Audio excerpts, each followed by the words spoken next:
There's a moment in every actor's life when the line between art and obsession begins to blur. Most step back before crossing it, but a few take one step too far and never fully return. Cinema has long praised commitment. The deeper an actor dives, the more we applaud the transformation. Yet sometimes, that transformation looks less like mastery and more like surrender. Across decades, there have been whispers of actors changing in ways no one could explain, of voices that weren't their own, of scenes that left more than a mark. Behind the glamour, under the blinding studio lights, there are stories of exhaustion, hysteria, and moments of complete disconnection. Crew members recall cold spots on set. Directors insist it was just acting. But others, those who were there, still wonder. Because when the cameras rolled, what they saw didn't always look like performance. These aren't urban legends. They're documented accounts, backed by witnesses and production notes. 15 times an actor seemed to lose control of the role, or perhaps the role took control of them. Tonight, we revisit those moments when art became invocation, and devotion turned into something darker. What if the performance wasn't theirs at all?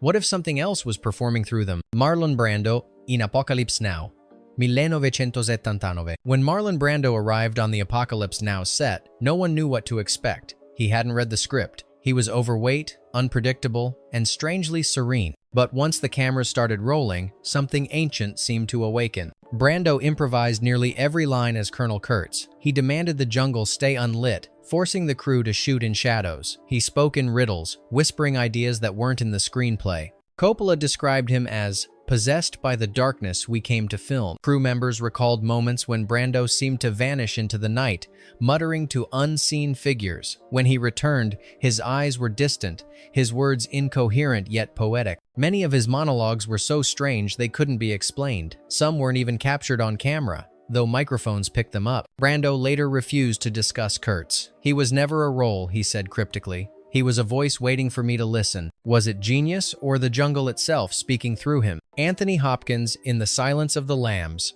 1991. Anthony Hopkins appeared on screen for only 24 minutes as Hannibal Lecter, but those minutes redefined fear. Hopkins didn't just study serial killers, he channeled something far colder. He developed Lecter's eerie stillness by holding his breath between lines, refusing to blink, moving only when necessary. The effect unsettled everyone. Jodie Foster avoided speaking to him off camera, saying she couldn't tell where the performance ended. Crew members said Hopkins would suddenly drift off mid-conversation, eyes fixed, as if something else had surfaced behind them. When the cameras rolled again, his delivery was perfect, too perfect. Hopkins claimed the voice came to him one night while reading the script aloud. "I don't know where it came from," he said, "but it was already there." After filming, he destroyed his notes and costume, wanting nothing left of Lecter. Was it control beyond mastery? Or did the monster briefly take control of the man who created him? Natalie Portman in Black Swan, 2010. Perfection can consume. For Natalie Portman, becoming Nina Sayers in Black Swan meant surrendering her sanity to the pursuit of flawlessness. She trained until her feet bled, lost weight until her ribs showed, and rehearsed alone for hours in dark studios. But it wasn't exhaustion that frightened her, it was the sense that Nina was still there, even when the cameras weren't. Portman later admitted she experienced blackouts during filming. She'd find herself mid-scene, trembling, with no memory of starting. "Sometimes I'd watch playback and not recognize what I'd done," she said. Director Darren Aronofsky encouraged her to stay isolated, feeding the paranoia that made her performance terrifyingly authentic. One night, she reportedly saw her reflection blink out of sync with her own eyes. No one else saw it, but she refused to shoot for hours afterward. After the film, Portman confessed it took nearly a year to come back. "I lost a piece of myself in her," she whispered.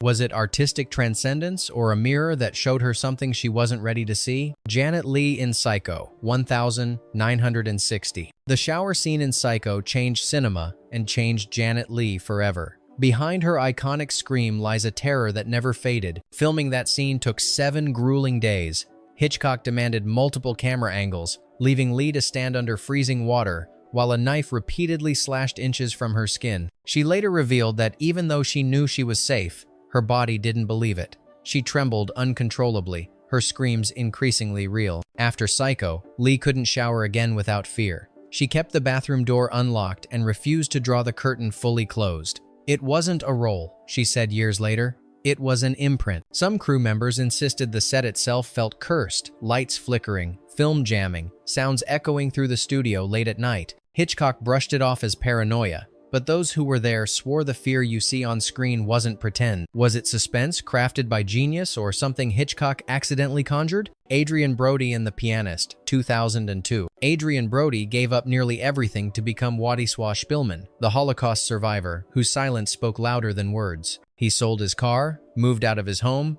broke off relationships, and vanished into a life of isolation, just like the man he was portraying. He starved himself to match Spillman's frailty. He played piano until his fingers bled, but it was his mind that suffered most. During filming, he wandered through destroyed Warsaw sets as if they were real streets, sometimes forgetting the cameras were even there. After one heartbreaking scene, he was found weeping alone in an alley, unable to remember what had triggered the breakdown. He later said, "I brought too much of that pain home with me. It didn't want to leave." Winning the Academy Award should have been triumphant, but Brody described it as hollow. "I left something in that film," he said quietly, "and it still hasn't come back." Was it artistic empathy or a haunting by history itself? Charlize Theron in Monster, 2003. Charlize Theron's transformation into serial killer Eileen Wuornos remains one of the most haunting metamorphoses in film history. But it wasn't just makeup or prosthetics that changed her, it was something deeper, almost parasitic. For weeks, Theron immersed herself in hours of Wuornos' interviews, mimicking her voice, gestures, and rage until her reflection no longer felt like her own. Crew members described strange tension on set. She avoided mirrors, spoke to herself in Eileen's broken cadence, and spent hours sitting motionless between takes. During production, she told her makeup artist that she'd begun having dreams of another presence watching through her eyes. On one occasion, she refused to leave her trailer, whispering, "She's not done with me yet."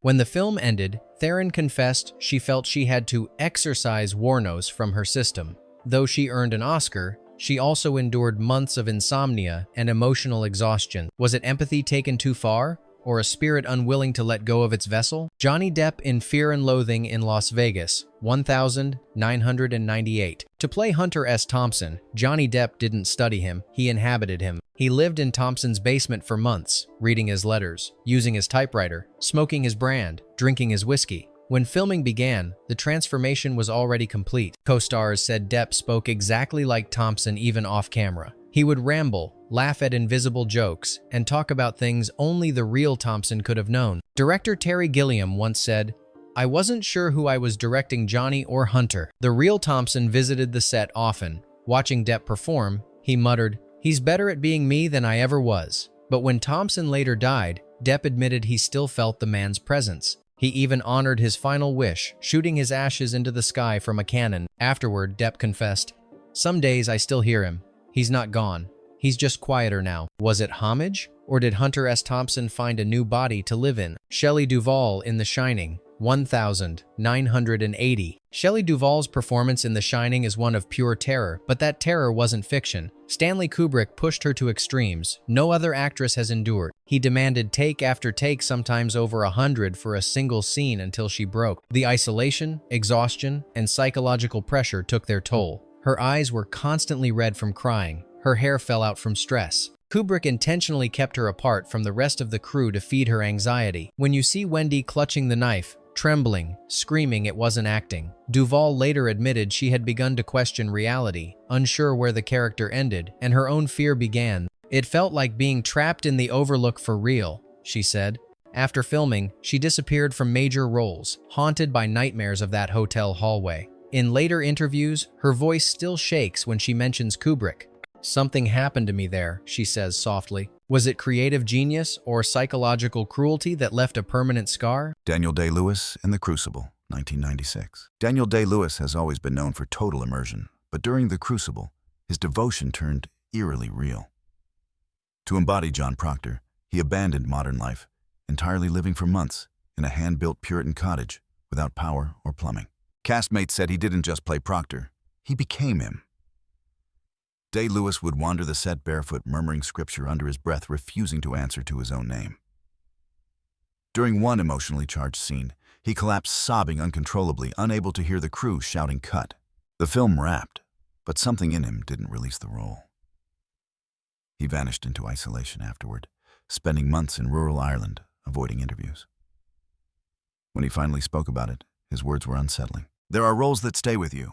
Some whisper in your ear long after you stop listening. Some say it was the weight of the story. Others believe the ghosts of Salem still haunted the actor who dared to speak for them. Was it method acting or a haunting disguised as one? Linda Blair in The Exorcist, 1973. Linda Blair was only 13 when she played Regan McNeil, the possessed child that shocked the world. But what the audience saw as a performance left scars that never healed. The production was cursed from the start: fires on set, unexplained injuries, and eerie coincidences. Blair's physical scenes were punishing. She was strapped to mechanical rigs that flung her violently across the bed, once dislocating her spine. Yet she kept going, repeating lines of blasphemy most adults couldn't bring themselves to say aloud. After filming, Blair's life spiraled. She suffered nightmares, sleep paralysis, and periods of deep depression. People avoided her in public, convinced she'd invited real evil into her life. The studio even hired a priest to bless the set after a series of accidents. Years later, she admitted she could never watch the film again. "There was something in that room," she said, "and I don't think it left when we did." Was it just cinema's greatest horror film or a ritual that went too far? Jim Carrey in Man on the Moon, 1999. Jim Carrey was already known for losing himself in characters, but when he played Andy Kaufman, the line between actor and ghost disappeared. For months, Carrey refused to be called Jim. On and off set, everyone had to address him as Andy or his alter ego, Tony Clifton. At first, the crew thought it was typical method acting. Then things started to feel wrong. Carrey would speak to Kaufman's real friends as if he'd known them for years. He showed up at Kaufman's family gatherings uninvited, crying, laughing, remembering things Jim Carrey could not have known. During one scene, Tony Clifton took control, shouting insults and threatening the director until security intervened. Carrey later described the experience as an out-of-body state, saying he often watched himself act from a distance. In the Netflix documentary Jim and Andy, The Great Beyond, he said quietly, "I don't think I was in charge. I think Andy used me." Was it artistic devotion or proof that Andy Kaufman found a way to come back through the man playing him? Jennifer Carpenter in The Exorcism of Emily Rose, 2005. When Jennifer Carpenter stepped into the role of Emily Rose, she didn't just perform the exorcism, she seemed to live through one. Her unnerving body contortions, piercing screams, and trance-like expressions were all real. No visual effects, no stand-ins. The set, however, grew heavy with unease. Carpenter began waking up in the middle of the night to her radio, switching on by itself, always at 3 a.m. The song was the same every time, Alive by Pearl Jam. No one could explain it. Even when she moved hotels, it continued. Crew members started reporting similar disturbances, shadows in mirrors, sudden chills, and equipment failure. Director Scott Derrickson later admitted that something unsettling happened during production, but insisted it was better not to discuss it publicly. Carpenter herself has never dismissed what she experienced. "It felt like something was paying attention," she said in a later interview. When the film wrapped, she swore off horror for years. She delivered one of the most convincing possession scenes in modern cinema, but some who were there believe she didn't act it. They believe they witnessed it. Michael Berryman in The Hills Have Eyes, 1977. Michael Berryman's appearance made him unforgettable, but what he became in Wes Craven's The Hills Have Eyes was far beyond costume or makeup. Playing Pluto, a feral creature born of radiation and desert isolation, Berryman turned the set into something primal, something no one was comfortable around. Filming took place in the suffocating Nevada heat. Berryman, born without sweat glands, wrist collapsed daily,